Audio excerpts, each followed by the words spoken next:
آپ دیکھیے کیسی کیسی پالیسی، گھر خریدو 9% جو ہے بعد میں دینا، 1% جمع کراؤ.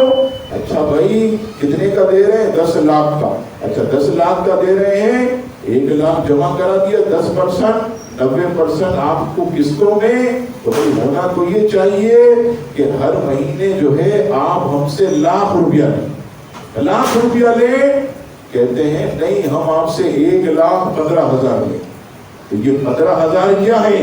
یہی تو سود ہے، یہی تو سود ہے. اور میں لوگوں کو کہتا ہوں بھولے بھالے مسلمانوں، اس دور میں کون ایسا ادارہ ہوگا جو تم کو بغیر سود کے قرضہ دے گا، بغیر سود کے قرضہ دے گا؟ تو اتنا بڑا گناہ.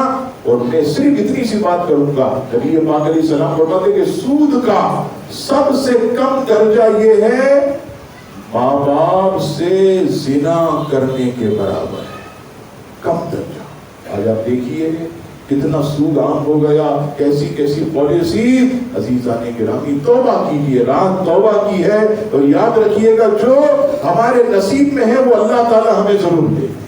جو مقدر میں آپ نے لکھوایا ہے، آپ نہیں دیکھتے وینٹیلیٹر پر بھی ہوتا ہے، آخری میں ICU میں بھی ہوتا ہے، نالیوں کے ذریعے غذا جا رہی ہے. کیوں کہ اللہ نے جو لکھا ہے وہ پورا نہیں ہوا، مل رہا ہے.